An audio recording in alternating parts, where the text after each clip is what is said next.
Hello, everyone, and welcome back to another episode of Mergedworlds, my Dungeons and Dragons story stream series. Today, we are continuing right where we left off last week, continuing with the current storyline of Artis, Maeve, Ran, Kip, and Petal on their continued search to try to catch up and find Seraph and his group, while at the same time entering into a new area or situation of their own. I'll do just a brief recap over where we left off last time, and then we'll jump right into the story. Lots of reading again this week. Now, that said, I do want to say thank you all for tuning in and checking out this video. If you're watching it live on YouTube or watching it on YouTube, please remember to click like and subscribe to the channel. Come back and watch some more of our story. We release it every other week. And if you're listening to this on any of the audio podcast networks, you can find them on iTunes, Spotify, and all of those. Definitely, if you wouldn't mind, it'd be awesome if you wouldn't mind giving us some thumbs up or likes or 5 stars or whatever it is on the podcast thing of your choice. Definitely would appreciate your feedback or review if you have something you'd like to say. I do try to keep up with those. But yeah, thanks everybody for tuning in and letting me once again continue to tell this story that is near and dear to my heart. So where we left off, our group of heroes, our companions, if you will, have just come into the main city of the kingdom that they've entered. We've determined that there's no king, if you would. It is a city-state, and it has a senate of senators that are nominated by either like the guilds, like a merchant's guild and such, or by some of the very wealthy families and nobles in the area that own large businesses and so on and so forth. But that the real power behind everything is the Church of the Night, or Children of the Night, is what they're known as. A religion that worships a goddess, although we haven't got into too much information on what all that is and what it stands for yet. But our heroes did get some warnings before they got here that true clerics, if you will, such as Artis, and then Maeve being a paladin falls kind of under that as well, are very much not welcome in a lot of these areas because people believe that the gods abandoned them well over 100 years ago, and all the bad stuff in their lives are based on that. And this Church of the Night has really taken advantage of that to say, yeah, they did, but our goddess will help you. And as such, have come into great power within the area. They end up coming into the town, kind of wandering around, meeting people, staying very public and trying to have very positive interactions, spend a fair amount of coin in the marketplace, because, I mean, that's definitely an easy way to win people over, is to spend money locally, and much like our own world, shop local first, friends. But, doing so is brings a positive, oh, yes, I'd love to buy your stuff, and they didn't really haggle. They're like, oh, yes, I'm happy to pay that price. So people really felt, oh, good, this is some people who are not in here causing problems. In fact, they're helping my wallet, and kind of got a following because of that. The local priests did say, hey, for your own protection, we're going to assign these 6 Templars to kind of just hang around, follow you around, make sure nobody causes any problems, or if you need guides or anything, or you'd like to come to the church and meet with us, which we'd love for you to do, they can lead you there. They found themselves an inn, the St. Vincent, and they are staying there. And it was a pretty nice place. And Ran and Kip got their own room. Across the hall from them was Artis and Petal's room. Next to that was a room for Maeve. Maeve, being a Minotaur, larger, needs a little space for herself. Where we kind of ended off, Kip had left his room with Ran, telling Ran that he had received signs from the local Thieves Guild, and he was hoping to get some information, so he was going down to the main hall of the main room of this inn, where everybody eats and drinks and hangs out and such, the bar section, if you will, and try to get some information that might help them. While he was gone, a mysterious figure showed up at the girls' room. Maeve happened to be in the room with Artis and Petal, and they were kind of hanging out and talking about plans for the next day when the knock on the door came. And some certain things were said that made them be very circumspect of this person. They did not believe the person was implying who they were. Maeve grabbed the gentleman and kind of slammed him up against the wall by his throat. Maeve's a very strong, large person, of course. And he revealed something, the person, from underneath of his shirt, which made them stop what they were doing, back up, and so on. Ran had come running in with his sword. He's just wearing his pajama bottoms or whatever he wears, some shorts or pants, regular civvies. He came in with his swords because he'd heard of commotion. And they all kind of froze a bit, seeing what this was. At the same time, we find out that Kip had lied to Ran and was really outside the inn. He snuck out to a place in the alley somewhere he could be alone, where he was using one of the crystal balls of communication to report their goings-on to the Black Rose, who is the head of the Thieves Guild in Serenity, which we've learned Kip was sent by her, a mission to acclimate to this group and stay with them for whatever reason we haven't know, but definitely kind of oversee them and keep the Black Rose, up to date with what's going on. So that's kind of where we left off. We're going to jump right in today, back in Maeve, or back in Artis and Petal's room with Maeve and Ran there, and seeing what they get into. So let's jump right in. The four friends stood there silently for a moment, staring at the medallion the man wore.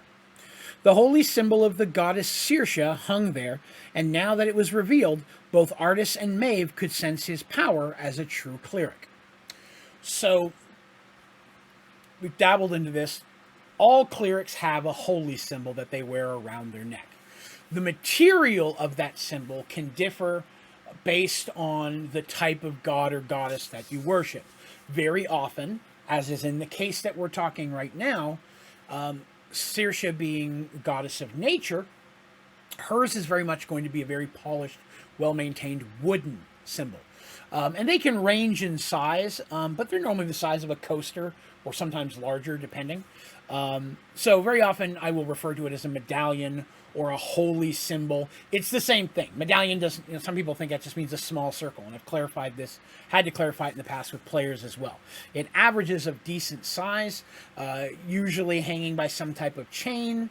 Again, what it hangs from can depend on the type of god or goddess that's being worshipped. Some gods may be gold, something fancy. Some may be wood, so on. And so maybe some may be bone, depending on exactly what we're looking at. And all clerics can make a holy symbol. And I don't mean physically forge it. They don't get one, bang it out of metal, and then enchant it. Summoning a holy symbol is something that a cleric can do. It's one of the very basic spells that pretty much any cleric gets very early on. And they are able to produce additional ones. So say, for example, if we look way back in the story, way long time ago, when Artemis was traveling with Draven on the quest to defeat his brother. They came across Tevin, a young man who she thought was infatuated with her, but it was in fact infatuated with her as a cleric, and what that meant, coming from a tribe that really did not have much in the way of gods or worship thereas. They worshipped fate, and had a prophet that kind of guided the way that they lived. So when he asked to become a cleric, to have Artis teach him, and she accepted him, and he went through his own trials and prayers and was accepted by, in that situation, the god Tavian. Artemis would have used that same spell to create his first holy item for him. Because you're going to get, before the holy item itself is very often the spell component that a cleric uses. Very high-level spells may need more than that, but at the basic level, your holy symbol is your prime spell component you need as a priest. So I wanted to touch on that, because I'm going to reference medallions and holy symbols quite a bit in the next little while, and I wanted to clarify that with everyone. So I'm going to continue. Saoirse was the goddess of nature, and while she was most commonly worshipped by druids and rangers, from time to time her clerics could be found in more populated areas. There they would use their powers and influence to protect the natural order. So, nature in the realm of how Saoirse controls it, and she is a goddess of light. She's on the good side. There's light, there's darkness, and then there's neutrality, known as the gray. So, obviously, it's white and black gray. I think that explains itself, but yes. Gods of light are historically good gods. Gods of darkness are historically evil gods. Not 100% all the way, though. Even a good person might worship, say a prayer to Aquadius, god of the sea, who is technically a god of darkness because they're going on a ship or they're a sailor and they're giving a prayer for a safe voyage. That's just respectful. There's nothing wrong with that. Same as an evil person may like nature and throw a prayer out, hey, I'm lost in the woods, Saoirse, please help me, guide me, so on and so forth. Help me find my way out of this trouble I'm in. There's no rule that says just because you are evil, you can't respect good or neutral gods, or vice versa. But it is almost never going to be where a diametrically opposed god is going to give prayer to the other. So a god of healing versus a goddess of death, probably not going to be praying to the opposite ones, right? So that same as a goddess of light, Minara, might be a little more picky about which gods of darkness their clerics would throw a prayer to now and again. But there's no official hardcore rule in most of those situations. So as a cleric of nature, they can still exist within a city scope because they may be protecting nature itself. Just make sure that the city doesn't move into lands that are protected or considered holy by the goddess Saoirse and things of that nature. Might help say, okay, yes, we need to have parks. We need to have areas set aside for nature. You can't just go and overhunt the area. It's got to be protected so that way, we don't run out of animals and so on and so forth. They still have things they can do without living in nature, but it's not as common. Want to throw that out there. So then the cleric speaks. You are in great danger, gasped the man, still struggling to regain his breath. Because remember, Maeve was holding him up by his throat with one hand. Very strong. My apologies, father, said Maeve. I did not realize. No, he replied. You did the right thing. As I said, you are in danger. Luckily, you were quite public today, and it bought you at least this night. Rand sheathed his sword. Once again, his friends couldn't help but wonder about him. Here Rand stood, barely clothed, and likely ready to sleep, yet his sword was strapped and ready. Did he sleep with it on? And that's something that, his friends don't really ask, kind of thing, but it's like, he comes in, he could be freaking naked, could be in the bath, but he's always got his sword. It's like, Rand's ready at all times. Does he sleep with the sword strapped on his belt? How does that affect other activities? His friends wonder, but they try not to pry. But again, situations like this, in the middle of even this, oh my god, a cleric. Man, Rand's got his sword on again. It's like, it's just one of those things that kind of floats in the back of their minds when they see these situations. What danger do you speak of? Asked Rand. Is it this brotherhood that holds so much sway? And by the brotherhood, he means the Church of the Night, Children of the Night, as I've referenced. The priest clearly sighed with relief. So you already suspect them. This is good news. We'd hope the followers of the Lord of Truth would see past the lies. Because both Maeve and Artis are clerics of truth. Zorn, the god of truth. So he's saying, I definitely hope that the lies that this church tells to the people that come in, that you of anyone would be able to see through that. So I'm glad to see that happen. You say we, said Petal. Who are you, and the others you speak of? It is clear you are a cleric of the light, but I'd know more of what we're dealing with here. So Petal's a mage. She's an information person. Oh, great, you're a cleric. That's fine. Throw aside the whole brother-father stuff. Who are you? Who do you represent, and why are you here? I need to know more. You're a good cleric. That's fine. Doesn't mean good people can't do bad things. Give me some info. Of course, said the cleric. My name is Tilden. Tilden, for people wondering. Sometimes I know I slur. Tilden. My name is Tilden, and I'd ask you to refrain from referring to me as father, brother, or any other such title. The fact that I am a cleric is a secret I keep well hidden. Its truth known only to a few trusted individuals. To anyone else, I am a local herbalist who sells salves, however you pronounce it, and other natural remedies. So he's saying, please don't reference me by any title. I don't want people to know I'm a cleric. We've already talked about clerics here, not well liked, could even be in danger. It is because I've stayed hidden that I'm still alive, he continued. The Church of the Night has killed nearly every living cleric in the land. Only a very few of us remain in hiding. They've murdered priests? Exclaimed Artis in disbelief. And the people have allowed such a thing to pass? Tilden's face grew sad. It is through the people that they've managed to do it. It started with whispers and lies. The great merging of worlds was very hard on this land, and it was a land that was already struggling. The Children of the Night offered hope and salvation, all the while blaming the gods, the elder gods, the gods that these guys believe in, for all the evils in the world. So children of the night swooped in and be like, oh, everything's bad, it's their fault, but we can fix it because our goddess isn't like that. They abandoned you, we're still here. And so he's saying it's because of that they've managed to pull this off. He explains that over a century ago, clerics in this area, in this land, in the world that he is from, remember, Mergeworlds grabs chunks from different worlds all over the universe. Clerics in this world were forbidden by the gods to use any of their powers publicly. This is all gods across all three alignments, right? Good, evil, neutrality.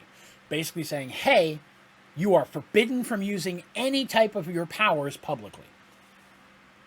Now, the clerics themselves believed, the reason why, but there's no official, we'll get more into that later. But he says, because of that, it created a vacuum. This vacuum created the perfect situation for the children of the night to grow into power. Some of the old clerics, like himself, lost their faith, and others moved away to safer lands. Any who stayed and even dared to stand against the children of the night were always found guilty of some kind of crime and executed. So he's saying that, 100 years ago, this man's not 100, so this is beforehand. Before even he was born. But God said, no, clerics cannot use their powers publicly anymore. For reasons that we'll get into. So some gods lost their faith from this. Well, if I'm not allowed to help people, that's why I'm a cleric. And they lost that faith and just basically gave up being a cleric.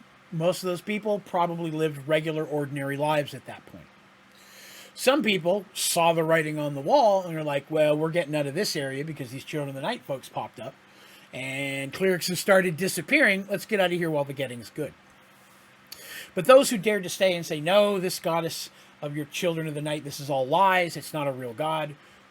The gods, well, you may feel they're abandoned you for reasons that's not the truth. The Children of the Night are not telling you the truth, so on and so forth. And so rumors would be spread. Oh, this person who says they're a cleric murdered someone. This person stole something. This person poisoned the well, and that's why your crops have died. And to get back at you because now you're showing faith to a true goddess. But we found them and we're going to put a stop to that so your crops will grow again. And public executions of these heretics, these worshippers of all gods painted evil at that point, of all these evil old gods who just abandoned you, are now jealous or angry and are taking that out on you folks. We're here to stop that. So that's by being able to making the people pass judgment. It makes them part of that process, makes it harder for anyone to stand up against that, or else, well, maybe you're in league with them, and now you get lumped into that group as well. Tilden also explains that he works in secret with several other hidden clerics that still live within the city. They do what they can to fight against the Children of the Night as much as they possibly can, though they are not able to do much, because they are still forbidden to use their powers publicly. And in secret, it can't be too obvious, because if so, they get caught. They're on the chopping blocks, or whatever execution form is used at that time. There is something else you must know. Tilden looked very nervous, and when he spoke again, he spoke barely a whisper. They are in league with powerful creatures. Creatures most unnatural. Vampires, says Petal, matter-of-factly. She's like, oh yeah, vampires. Yeah, we got that. Tilden's eyes opened in surprise. Yes, but how did you know? We were attacked by one several days ago, said Maeve. And you escaped it? Asked Tilden in surprise. It will harm no man again, said Ran. You destroyed it. Tilden's even more surprised by that answer. And this time he's actually a little bit excited. You actually managed to kill it. Artis took the man's hand. I assure you, my friend, we are no strangers to dangers of this nature. We are quite capable of dealing with them. Also, Petal here is not only an experienced mage, but a trained hunter, as are her parents before her. And hunter is, again, a profession. When someone says, hey, I'm a hunter, and you're an average Joe, oh, you hunt so on and so forth. You go deer, rabbits, whatever the case may be. But when someone says, yeah, we're here to deal with trouble in your area, I'm a trained hunter, people know that that means something more. In most areas, they're not all worlds. Again, there's tons of worlds crammed together here. But in most areas, someone says, I'm a hunter, that means I'm a hunter of the undead. And they usually have a relatively common look about them. They carry the same type of weapons. They're going to have silver blades. They're going to have wooden stakes tucked into their belts. They're going to look like someone ready to march into a horror movie and take on whatever the villain is. Petal and her mother Dandy stand out a little bit because a lot of times they're wearing all their bright Kender colors, right? And even though Petal wears a robe, her robe itself, and this in some way, the color of robe that she wears is very sheer, not sheer, like a rainbow. It's multicolored, if you will, not in like patches or anything like that, but it's almost like it changes colors from top to bottom. In a natural way. It doesn't shimmer with magic. It's not a spell she casts, but just the threads itself. It was chosen to be that way because she hasn't chosen a specific path, right? Both her and Deacon was also both being trained as a wild mage. As we've talked about it before, mages in Mergeworlds usually choose a path, like someone who creates magic item artifacts, someone that is a sea mage, someone that is, a hunter of something. They're different specialists of different types of mages. Back in 2nd edition D&D, which is what I've played, a specialist mage means you chose a special school of magic. I'm a conjurer, I'm an illusionist, so on and so forth. That doesn't really flow in, even though I do 2nd edition, that's not how we run Mergeworlds at all, with the exception of illusionists. 100% there are people who are dedicated to illusions. That's its own subsect and always has been. But when you choose a profession, it's more of an application of your magic. I create magic items and artifacts, which is a whole other thing. You may have someone who specifically does magic item artifacts. You walk in, and this person's just buff as hell because they're also a blacksmith. Like, I make things out of metal, and then I make them magical. I know these skills, so I know that the materials, the metals I'm using, the blades I'm forging, or whatever, I make a gold rod, I know it's going to be exactly what I need because I made it myself. So it may cause them to... that mage to learn other skills non-mage, but would still fit within that specialist. Petal has not chosen one, although her and Deacon both lean towards magic items a little bit. They both kind of have some knowledge of that. They had that interest, but it wasn't enough to make them say, yes, that's the path I want. They're wild mages, which in itself is kind of its own problem, and can definitely affect what options are available. Wild mages are are not very commonly found as a sea mage. Because you're in the boat in the middle of the ocean, that is one of the worst places to have a wild surge and burn the ship down. You know what I mean? It's a situation where we need someone who has a little bit more control than that. Not impossible, but not as common, as an example. So, but again, in this situation, she's saying not only is she a mage, nobody ever says she's a wild mage. You can't tell. Other mages might, but an average person couldn't tell the difference between a mage and a wild mage unless they had a name tag or something. But he's like, not only that, she's also a trained hunter, which means something to this gentleman. Tilden's face was awash with relief, and tears flowed freely from his eyes. Then she was right. The signs were from the gods themselves. You were sent to save us. So he's saying, then she was right. Who's she? She was right. The signs were from the gods themselves, implying someone saw signs, right? You're here to save us. I knew this was the right thing. Excellent. I'm so glad I'm talking to you. Tilden then begins to explain he needs to find a way to help them escape to somewhere safe. You're not safe here. Even though you went out today, you're real public, you cause very positive flow, you're kind of the talk of the town right now. That's awesome. They're not gonna do anything right away because people are curious. They haven't had time to really build up a case against you, but it's only going to be a period of time till either they're going to try to do something publicly and accuse you of something or whatever, or a bunch of these vampires might pop up and they may just try to take you out. In either case, we need to get you somewhere to safety, and it's going to take me a little bit of time to get that going. They, like I said, had a very positive effect throughout the dealings and were the talk of the town. And that would make the Children of the Night want to remove them as quickly as possible. But at the same time, it makes them hesitant. It's going to make them hesitant to jump in because now there's a lot of eyes watching, right? It's kind of hard to say, oh, they poisoned the well. They're like, well, we were all standing at the inn because we wanted to meet them, and they never left. A little bit harder to do that kind of thing. So children like want them gone, but have got to be very careful about how they process it. Tilden says that they need to meet the other clerics that he works with. You need to meet the clerics I work with because this is very important. You're what we're looking for. We think we can help you help us. Okay? He said he's going to arrange it, but it's going to be a little bit hard for one main reason. He goes, we need to sneak you out of the inn and get you to a place of safety, which is not hard for 4 of you. Maeve, on the other hand, is not someone who can sneak around. She's huge. Minotaur. Not any other Minotaurs anywhere in this land. He clarifies that. They ask, are there any other Minotaurs? He's like, no, we don't have Minotaurs around here at all. You're the first one I've ever seen or even heard of showing up in this city. You're going to stand out horribly. So we have to find a way to sneak you out and to where I need you to be, to where it's safe, without drawing attention. This is going to take a little bit of time.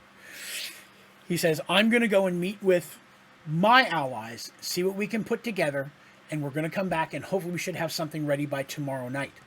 He says, what you need to do is be very careful for the next day. Okay? Do what you did today. Go out. Be as public as possible. Stay in the eyes of people. Make sure that people see everything that you do. But 2 big important things. A, try not to preach, which is not going to be easy. Try not to seem like you're pushing the religion in anything, because that's going to draw attention from children of the night and from those people who might still be angry with the gods that you worship. And B, do not say anything negative against the children of the night. Obviously, you can't call them out. You can't say you question whether they're real or not. Don't do anything that people who are very firm believers now, converted to the fact that they believe children of the night is a true religion and so on and so forth. Don't do anything that might cause them to be like, well, maybe I can't trust you. We don't want that. You need positive things to get through this day. But the most important thing out of everything else, you need to stay away from the temple. Stay away from the church. You do not want to be in an area completely controlled by them where then they can say you say or did anything that they want to once you're in there. Avoid going there at all costs. So they're like, okay, that totally makes sense. And they have no reason not to believe this gentleman. And the things they already knew before they came into the city, this all vibes with that. This all makes sense. You know, what they've learned about the way people feel about clerics, they believe this man and they have no reason not to trust him. And again, their truth signals, if you're not tingling. Nothing about what he's saying makes them believe. And they're both very well trained to spot lies, right? Clerics of truth, her and Maeve, right? They know this stuff. So nothing he's saying makes them feel that he's lying, or at least he believes 100% what he's saying. And that's the important part. So as he's getting ready to head out, he's like, okay, I'm going to have to go. I'm going to have to get this set up. Please be careful. As he's doing that, as he's leaving and walking out the room, and then, oh, Kip returns. And he sees the guy come out of the room and walk off. And the guy nods, and Kip's like, okay. And he sees the door open. He walks up, and he sees Ran in there, half naked, but with a sword on. And everybody's like, did I miss something? Like, who's that guy? You know, he wasn't there for any of that. So Kip say, hey, and they'll catch him up. They tell him everything that Tilden said, what's going on, and Kip's like, oh, well, then that totally makes sense, yes. Ran, of course, will say, and how did you make out? And Kip will be like, huh? Like, you and I, how was your meeting? And Kip is like, oh, unfortunately, it didn't really come to anything. And he says, yes. He goes, oh, yes, the reason I wasn't here, because they didn't have a chance to question Ran about that in front of Tilden. He's like, I had received some signs from someone who I believe was part of the Thieves Guild. I met with them, but they really didn't have much information. They're very afraid of the Children of the Night as well, because not only are they very harsh on clerics and such, they're also very harsh on crime, which people like. They're nipping that crime in the bud, making them a positive force, makes people want to believe in them more. So the children, it was more of a warning, hey, you might want to get out of town or be careful about what you do here. Because Kip, as I mentioned, thieves have thieves can't, which is a combination of verbal and physical, like a sign language, if you will. kind of universal symbols that they can do, that thieves will do these occasionally in public. The average person wouldn't notice anything, but another rogue or thief of some kind would notice this as, hey, this is someone reaching out. And that's what he's saying happened in this situation, whereas we know that is not the truth. He was really talking to the Black Rose. So they go ahead and everybody's like, okay, well, we know what's going on. Let's go ahead and get some sleep, get up early, get out there, and try to make it through the day perfectly fine so we can meet Tilden in the evening and try to move forward. Maeve gathers her things and comes back to Artis and Petal's room. She feels it's better that the three girls stay together, just in case some vampire pops up or somebody causes problems. Safety in numbers. Rain and Kip are still in their room. And so they spend the night without incident. Okay. The next day they were up and dressed early. After a quick meal, they were out in the streets among the citizens once again. They were again followed by a group of 6 Templars who had made themselves available should the companions need anything. So the Templars, again, different guys from yesterday, because I mentioned they were swapping out in shifts. They're not trying to hide they're there. So they can go, hello, hi, we're here today to be the ones to help guide you. If you have any questions, if there's something you're looking for, you need a guide, if there's something you need, please reach out to us. Other than that, we're just going to be back here kind of hanging out, making sure you don't get accosted, you don't have any problems. If you need anything, you just let us know. Very friendly, but very rigid. We're just here. Don't worry about it. The 5 friends stayed close together, never out of each other's sight. The last thing they wanted was to give the church any opportunity to spirit one of them away or make any kind of damning accusation, right? One of them, somebody slips into an alley or something and all of a sudden they're gone. What are they going to do about it? Or worse, one of them disappears for a little while and the church is like, oh, that one went missing for a while? Well, he was out doing these horrible things and we witnessed it and caught him, so he must be working for these cleric, blah, blah, blah, blah, blah, chain of events. They visited public areas and took every opportunity to speak with people, to buy local goods, or to answer any questions. So they honestly answered questions put to them. Hey, you're a cleric of what god? What is it you believe? They answered those questions, but they never initiated that stuff themselves. Not trying to push anything, although normally they would be a little more vocal. They are being restrained, but answering questions honestly. And again, as I mentioned, buying local goods and things is a great way to build a positive reputation in the area. Now, knowing the location of the temple, they were careful to stay as far away as possible. As the day moved on, they began to gain a small following.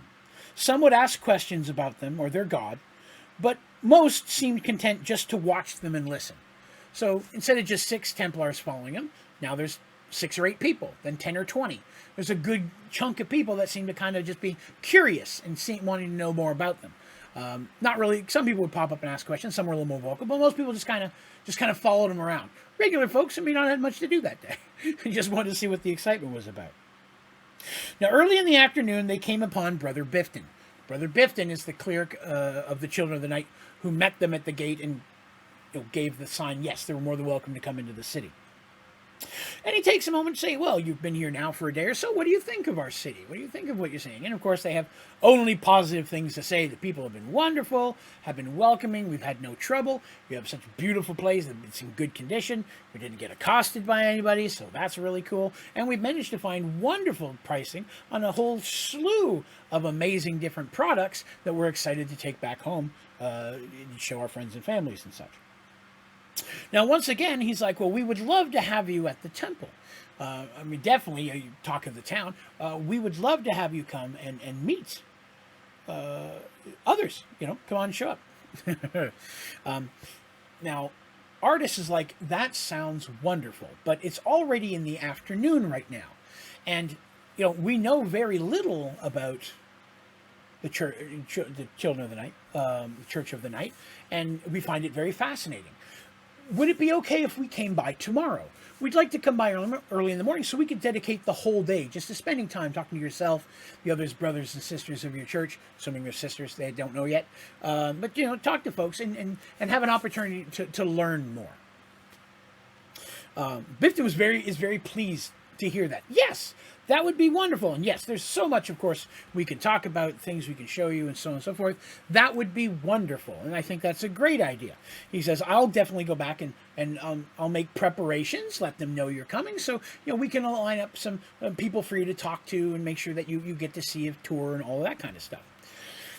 Bifton also says that the Lord of the Night, which is the head of their church, will be returning to the city this evening.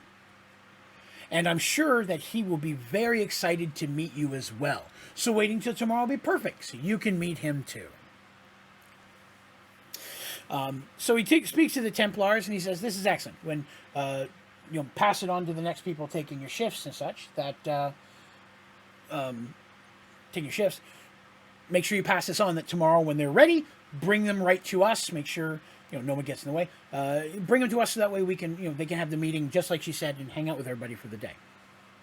He then excuses himself. He's very excited. He genuinely seems excited the opportunity to get to talk to them. And not in a nefarious way. Doesn't mean he's not, but that's not the feel they're getting from him. He's like, oh, legit, this is going to be great. You come on here and you get to meet lots of people, give you a tour, tell you what everything's about. You think you'll have a great, we'll make drinks, food, you'll have a great time. That kind of a thing. So he goes off to give the good news that the next day this group will be coming to spend time at the temple. Now, once he's gone, Maeve whispers that she hopes their friend will be able to help them before then. It's like, I hope your friend's going to be... I hope Tilden, obviously. Hope our friend's going to be able to make some arrangements before tomorrow then, because I really don't want to go walking into that church. And Artist's like, yeah, me either. I understand. The others are like, yeah, we totally get that. Now, Petal, while they're out and about and going through markets and stopping in shops and so on and so forth, mentions that she'd like to pick up a few things. And she swings by some herbalist shops. They're very careful to scope the place out, make sure they see no sight of Tilden in any of the places they see herbalists. They try to get it from open booths at a marketplace rather than a specific shop, because he said he had an herbalist shop. They don't want to make anything obvious that they know each other. But she does want to pick up several different roots and different herbs and such that, with her knowledge, A, as a mage, and B, as a hunter, might be beneficial.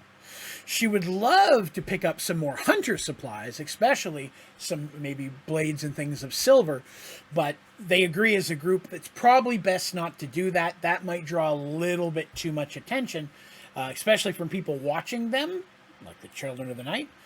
Picking up all this silver anti-undead vampire gear might draw attention. Oh, they know about this. We've got to make, we got to make moves faster. So she's careful to get stuff that doesn't draw too much attention, but she does get up herself a few supplies. So the rest of the day goes by without any issues or incidents. Nothing stands out as bad. They don't see anyone paying extra attention to them, and run into no situations where they have a negative experience with everyone. Overall, it goes pretty smooth. So they decide to return back to the inn early before, it gets too dark out, have an early dinner, and get some rest because they're going to have a big day at the temple tomorrow. That's the story. And they find that, again, while the crowd that have been following them have kind of broken off a bit, there's still, 10 or 12 people that still do, and kind of falling back to the inn, and they go in and they get themselves a meal. Hanging out in the room, they find that the inn itself is much busier than the night before. And some of that is definitely because of them. There are people there that are kind of watching and listening, maybe just curious. So just kind of hanging out there and watching them, as well as some of the people that followed them in, got some drinks. Maybe a couple of them are asking questions and such while they're eating their meal. So it's clear that much of the crowd is there to see them. Now, they use this opportunity to speak with people, as they did, and hear positive things, and ask about the city, and ask about so on and so forth, but really try not to ask too many questions about the church itself. They don't want to draw any connection there if they can help it. Now, of course, the owner of the inn, which is a gentleman named Lanyon, we talked about last time, he, of course, is very happy with all this extra business. He's bustling around getting things taken care of. So the companions finally bid the gathered crowd good night and returned to their rooms. Once again, Maeve went with Artis and Petal to their room. There was nothing else to do but wait. A short time later, there was a soft knock at their door. They were relieved to see Tilden and ushered him inside. Petal quietly went and summoned Kip and Rand to join them. So they came over to the room, so all five of them were together now. "You've all done very well," said Tilden, clearly relieved. "We must move quickly, though, while the streets are still busy." I have made arrangements for you all to meet with my allies, as well as a safe place for you to stay. Sadly, it won't be quite as nice as this establishment, but it will hide you from the church.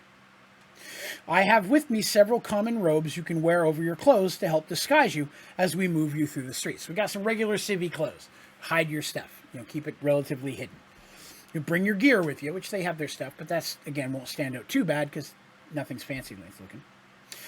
He says, I have those robes. Each of you will leave separately with one of my allies. Not a cleric, not them. We're going to meet with them later. But I have people who are going to be coming and helping escort you.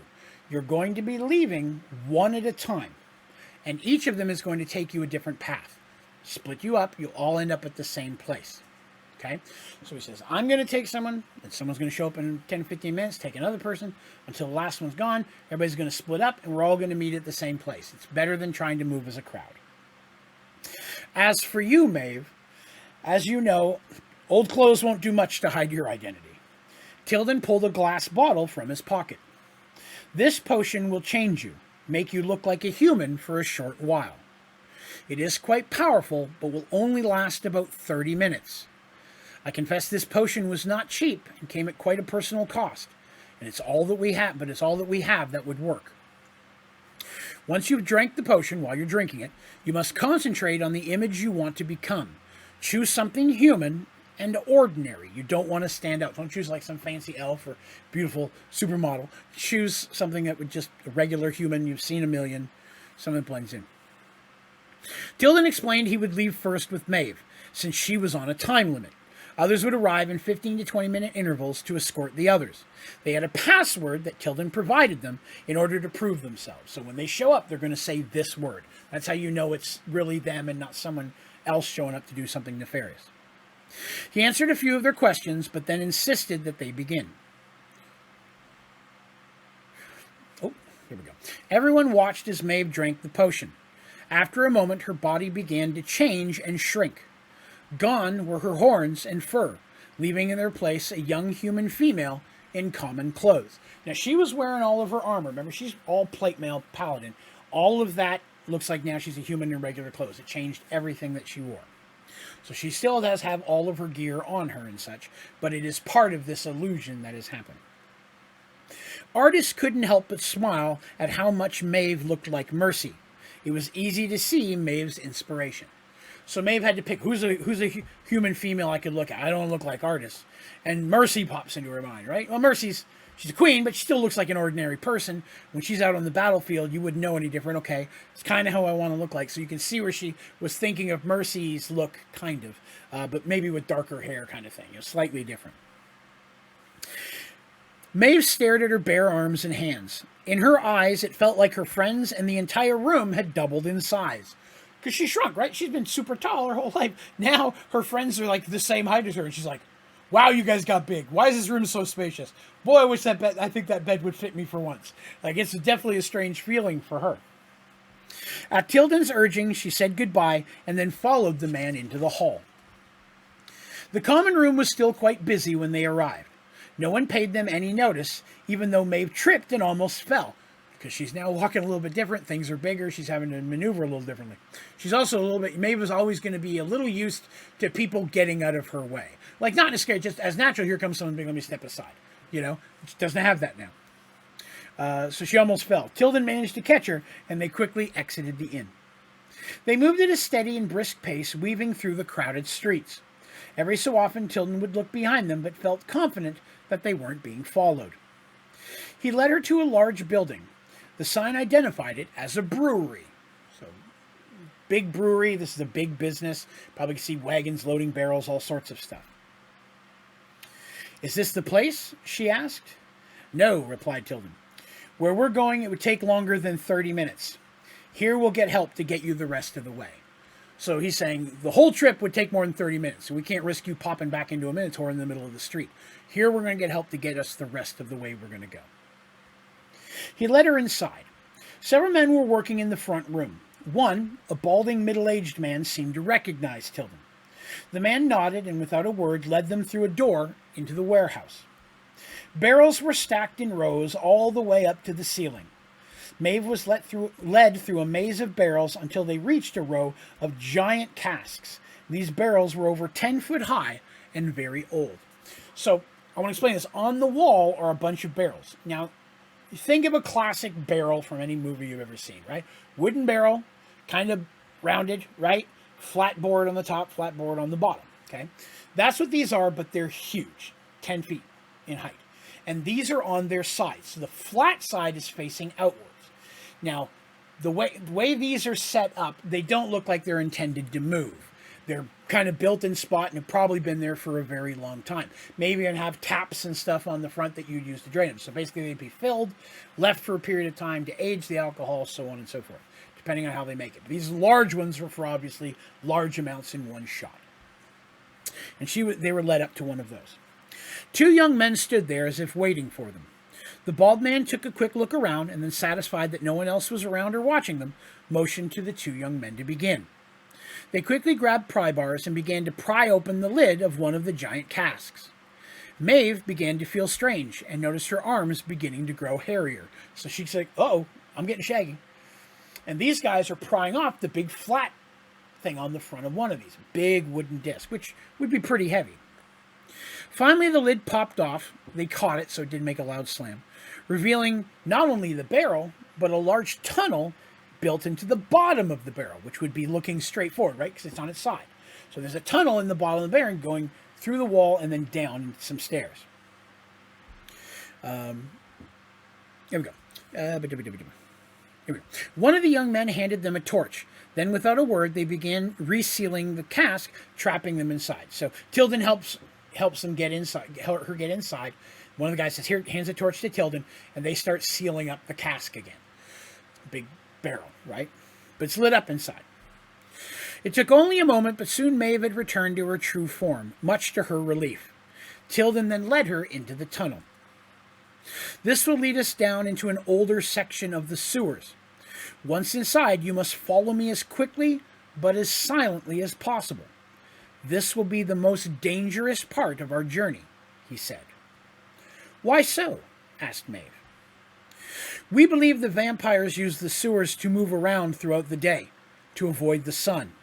Those who venture inside are rarely seen again. Even the local thieves avoid the sewers. Luckily, he continued, your friends will be traveling different paths that will not need to use the sewers. So they're not having to go through this. We're, because of our situation with you, a little bit different. But everybody else should be okay. Maeve was again relieved to hear her friends would be traveling a less dangerous route. While she knew they were well capable of taking care of themselves, she worried any time she was not around to protect them. So they went down some stairs, down into a tunnel that was leading them into the sewers. They eventually come to large stones. So they get there and it looks like several big stones are blocking the tunnel, and you can kind of see through them a little bit into the sewers. What would have taken several men to move these huge stones, Maeve easily did so on her own. Once they were through, she paced them back in place, blocking the passage, making it look like, again, just rubble piled there. The sewers smelled foul, though not as bad as Maeve thought they would. While damp, it was clear this area was old and rarely used, which is what he said. This is kind of an abandoned section of the sewers. They moved quickly and were in the sewers no more than 10 minutes before Tilden stopped at an old, broken gate. So it's like another tunnel that offshoots. That's about man-sized. She'd have to duck some to get in there. But it's another round tunnel that usually you'd assume that this gate, fluids and things would go through it, but it would keep large things or people from passing through. And it looks like it's old and janky and just kind of hanging there, but kind of jammed in. Doesn't really appear to be locked. But it doesn't look like it's been opened in a long time either. On the other side of the gate, a few feet in, Maeve was able to see that the tunnel was completely filled with dirt from some type of cave-in of some kind. So she looks through this gate, from what she can see, 2 or 3 feet back, there's just a wall of dirt and rubble, and it looks like dirt, like the thing collapsed, which would make sense. No one would need to go in there anymore. Tilden smiled when he saw Maeve's puzzled face. He opened the broken gate. Surprisingly, it made no noise, as if it had been recently greased. Stepping up to the wall of dirt and stone, he reached up and moved a rock to reveal a small opening. Drawing a key from his pocket, he placed it inside. With a solid turn and a heavy click, the dirt swung open, revealing a doorway to another tunnel. So the dirt and rock is actually sealed to a door. They're imagine if somebody glued it to the front of a door for intents purposes. So it looks like a pile of dirt, but then it swings inward and there's a door. Maeve stepped inside and Tilden closed the gate and then the door behind them. "We are safe here," he said, leading her deeper down the tunnel. "This is all quite impressive," said Maeve. "We've been in hiding a very long time. For our safety and protection, a reliable and intricate process was created for our escape." Oh, 1 second.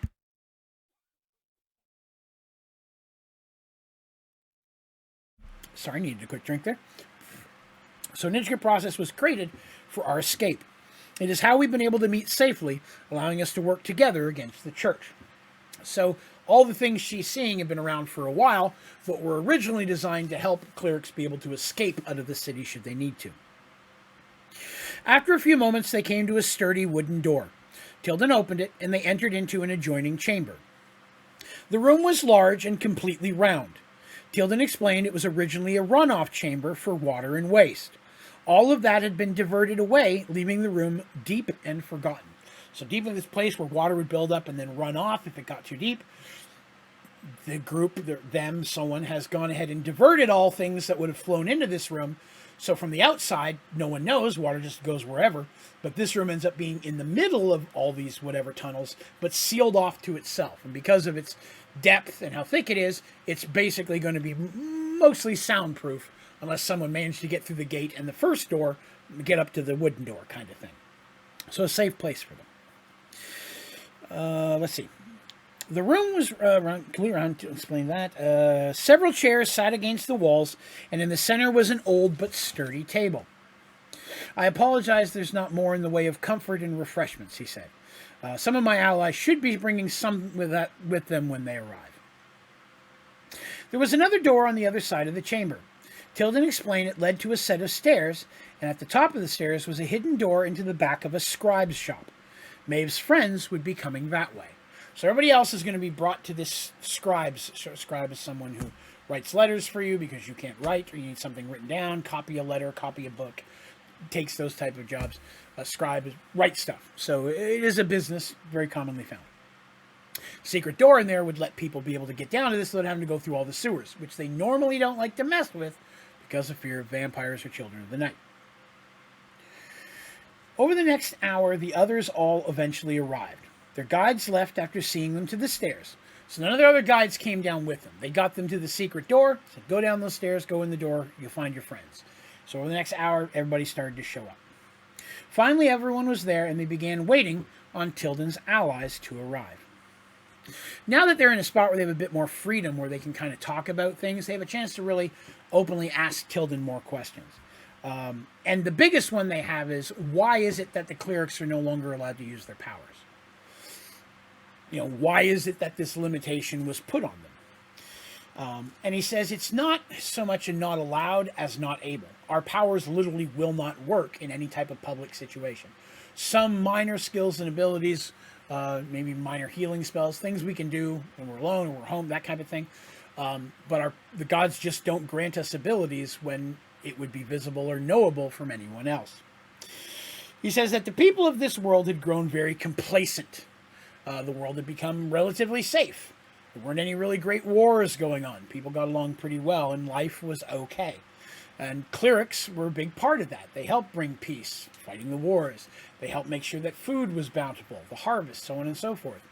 And as they grew complacent, they began to have a change of mindset, where they began to feel that the gods were working for them, and that the gods were literally more servants than they were to be worshipped. Clerics did their best to try to help bring people back to the right mindset, but the people really begin to feel and believe that gods existed for to benefit them, and demanding we want more food, better rains, and start to use your abilities to do this, and they would start commanding clerics to cast spells for just everything, a little thing you think of, something benefit. Oh, I need this, or I want someone to fall in love with me. That's the type of spell no one's allowed to make, right? That breaks the rules, right? The wish rule. No wishing for more wishes. No bringing back the dead. Although I'm sure people tried that one. And then there's the whole you can't wish for more wishes, can't make someone fall in love with you. All those basic genie rules, if you will. So this was going on, and they began to command and demand of the gods. The gods basically were like, yeah, that's not going to fly. And so the gods basically commanded their clerics that at this point the people were going to be on their own. It would be up to them to learn to survive and so on and so forth, but that the clerics would watch and still be there to try to help guide from the shadows and so on and so forth. That was the intention. Unfortunately, didn't quite work out that way. Unfortunately, people became angry, feeling that the gods abandoned them, that people were, things got harder. People had to work harder. They had to earn a living, if you will. They had to work harder in their farms. Sometimes they'd have a bad year, droughts, so on and so forth. And people felt that the gods were making this happen as a punishment for them, instead of just standing back and letting them deal with their own ways. And so, again, in that vacuum, after decades of that, things going worse and clerics being shunned, and what few are left are basically being ignored, because they said, "Hey, we're a cleric, but no, we don't have any powers." Well, then, what good are you? Is kind of the mentality. That's when the children of the night started to come in and began helping people and using magic and abilities and such. Though, while it appeared to be clerical magic of some kind, Tilden and his allies don't believe that they truly worship an actual goddess, that most likely it's supernatural power from either the vampires or other sources, or mage-type power instead. So Children of the Night kind of became the main religion as the old ones were pushed out. Tilden and other true believers still hear the call of the gods. And Tilden said, this all happened before I was born. But my father was still a believer, and I grew up, believing, knowing to keep that. Our family kept it to ourselves, of course. It wasn't something we chatted about openly for fear. But, I felt that connection, and sure enough, I felt the blessing of the god, the call to serve. And I do have very minor things that let me know, in fact, that I am, in fact, a cleric. I'm able to magically create this magic symbol, and that's kind of his story there. And so they try to subtly spread the word to, and in this situation, fight against the Children of the Night.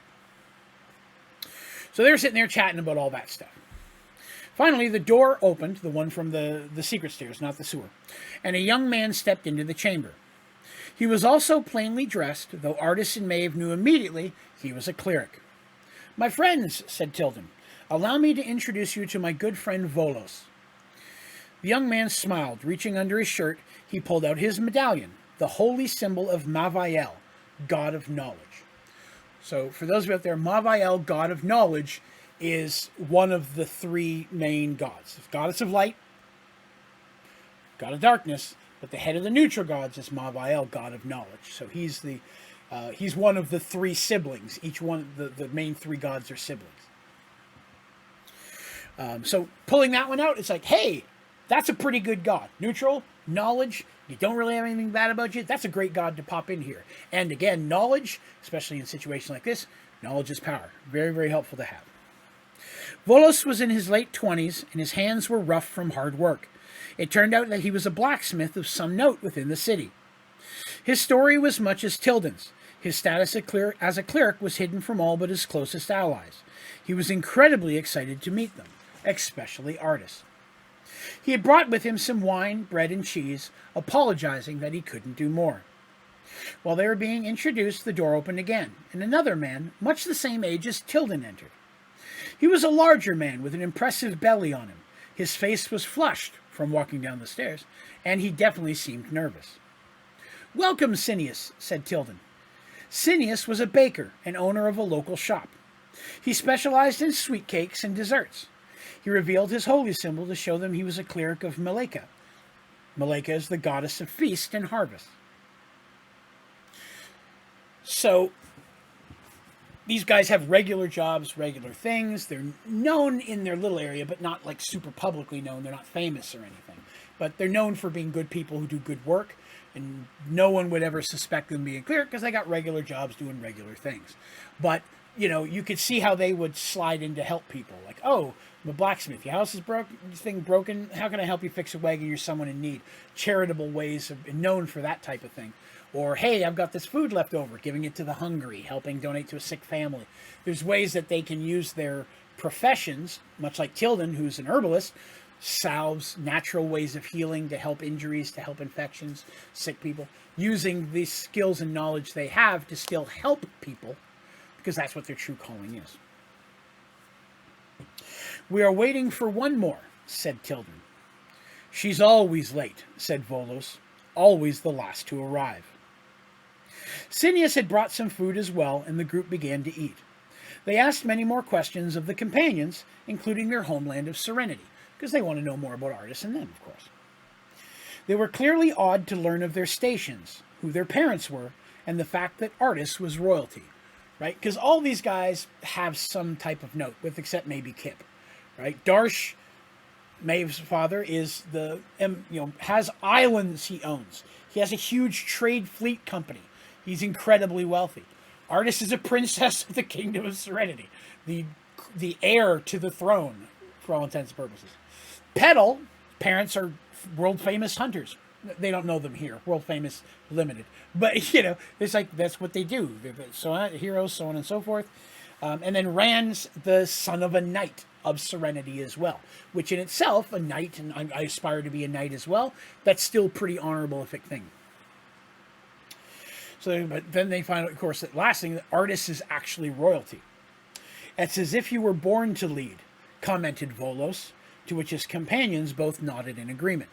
So they're very interested in the fact that Artis is royalty. So it's like, so you were basically born to be a leader. And he looks at their friends, and friends are like, yeah, that sounds about right. Artis, came a familiar voice. So they're all sitting at the table. He pulled the chairs up to the table. Artis looks up to see Quintius standing a few feet away, between her and the door that leads up to the upstairs. I am sensing something, a thing of darkness, and it draws nearer, he said. Something's coming, said Artis, rising to her feet. So trained were her friends that the clerics were shocked to see them instantly armed, weapons drawn. Petal had opened her spellbook, the words of a spell already forming in her mind. The door opened, and a woman in her mid to late 60s stepped into the room. She was thin, her light, long brown hair streaked with strands of gray. I see you were expecting me, she said. She pulled the medallion from under her well-made silken shirt. So she's not like the other ones dressed commonly. She's dressed nicer, almost noble-like. From under her shirt, she revealed her holy symbol, that of Helena, goddess of death. Maeve and Rand began to step forward when Tilden rushed ahead before them. Stop, he cried. Lower your weapons, please. She is one of our allies. She's one of us. The companions looked at the clerics in surprise. The other clerics, of course, were nodding. Like the companions, like what? And they're like, no. They step up. They're like, it's true. She's one of us. She's with us. You all are allied with her? Asked Artis incredulously. The enemy of my enemy is my friend, said the woman, casually walking up to them. And you can be sure the children of the night are the enemy of everyone gathered here today. She stepped up to Artis, standing a full head taller. Artis is a bit on the short side, so is Mercy. Rand's grip on his sword tightened. My name is Vanessa Starbreeze, my dear, and I don't just work with them, I lead them. It was I who saw the signs of your coming, and it was I who sent them for you. You and your friends are our last hope of saving our city and our people. The goddess has shown me this to be so. Only together can we hope to defeat the Lord of the Night and all of his children. So she basically steps up and she goes, yes, I am a cleric of death. And I'm leading the other good clerics, which is 2 good clerics and a neutral cleric, right? and I'm kind of the leader of this group, right? She's very confident, and she doesn't seem all like rude or something. She's just very confident. She goes, yes, I'm the one that saw the signs. I'm the one who knew you were coming, and so I sent them to bring you, because you're the last hope. The goddess has shown me you are the last hope we have of saving this land. Which, kind of crazy when you think about it, right? For those of you who may not remember, Helana has not popped up much in Mergeworlds, with one exception. And that's way back when we found out that Lucas was originally a Templar of Helana, before he gave that up and went to serve her exact opposite, which was Tavian goddess, or Tavian god of life, god of healing. The opposite of death, diametrically opposed. He gave up on killing, and that's when he devoted his life to that god and fell into the service to protect Artemis, which in his eyes was the opportunity, because that was a quest given to him by the god, right? Three people had a dream. This is way back. This is early Mergeworlds. For some of you guys been around here for a while. You remember, 3 clerics had a dream. The 3 people in that temple had a dream. One was Artemis. She dreamed of going north, and that's when they found Serenity and discovered that whole land. Lucas had the dream that he was to go north. And the third one was a young cleric named Misha. And people always forget Misha exists. Misha was one of them, and she was told you had to go north. And Misha didn't do anything super special. You know, Lucas definitely showed why he was sent. Artemis, of course, she inherited the temple and so on and so on. But Misha was always there and a good friend, and has been a good friend in living in that temple for years. But nothing particular saying why Misha was sent there. Most likely because the reason she was sent there hasn't yet come to be. But that's what Lucas had that dream. It's a chance for me to make up for all the death that I brought. Because not only was he a Templar, he was a death dealer. He was a blade dancer. He was basically the worst you could be, slaughtered by the thousands. And, you know, he tapped back into that goddess at the end, asked her to once again grant him the powers and ability he had, so that he could properly protect Artemis in that final big battle against the Emperor of Oromon. And Helana agreed, but she goes, you remember the price for that. And he accepted it. No one ever said what that price was, but he accepted it and lived to a nice old age and passed away. But yeah, I can guarantee you a price was paid that we will eventually deal with in the future. I love seeding things for the future. Misha's a great example of that. Misha's been around for 20 years and just sitting there waiting for her turn, you know?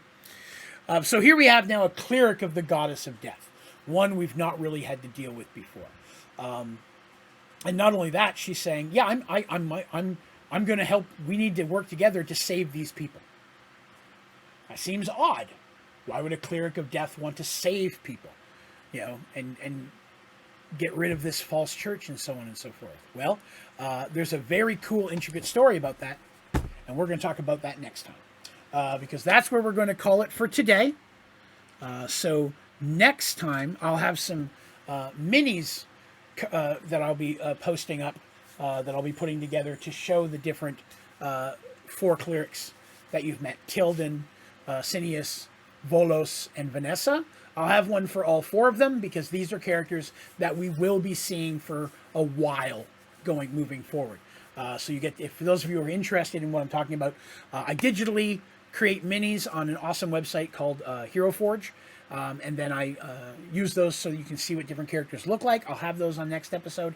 If you're interested, maybe you're listening to the audio podcast, you're not watching the video version of this, you can go to my website, Onlydraven.com.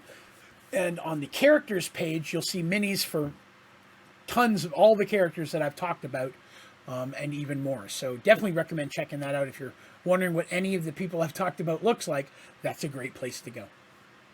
But once again, I want to thank everybody for giving me the opportunity to tell the story and giving me the chance to share it with you. I'm very excited about this storyline. I can let you know what we're doing right now is something I've been waiting on for years. This is a very, very main key part of what is to be the future of Mergeworlds. And so this is not a tiny side story, and I'm excited to finally get to share it. So swing back by. We'll be here 2 more weeks. Every 2 weeks we release this. Normally it comes out on Tuesday. Unfortunately, had to take my cat to emergency vet last night. Didn't get to finish it then, so it'll be out today. I'm posting it on a Wednesday, but normally it's every other Tuesday is a Mergeworlds episode. And I would love it if you would mind leaving comments down in the stream if you enjoyed it. Let me know what you'd like. Let me know what you don't like. Let me know what you think. If you got any ideas, things that are coming, questions about old episodes or characters, I'd love to hear your questions. I'd be happy to answer them. And I am going to be doing a, probably sometime next month, I'm going to do a Mergedworlds AMA, or I'm going to just do maybe like a 30-minute or an hour-long stream here on YouTube, where I'm basically just opening up people who have questions to talk about the world, anybody who has any questions, anything that won't spoil the story, just to be able to go more in depth about the world, and just in general for people who'd like to know more about it. So stay tuned for that as well. That will also be showing up as a special episode of an audio podcast as well. Okay? All right, well, I'm going to call that a night. Again, check us out on iTunes, Spotify. Give us all the stars and the likes and the thumbs ups and things. It would definitely help me get this podcast in the ears of more people, so that way I can just share my story with as many people as I can. And thank you very much once again for sharing Mergeworlds with me. Okay? You all have yourselves a great day.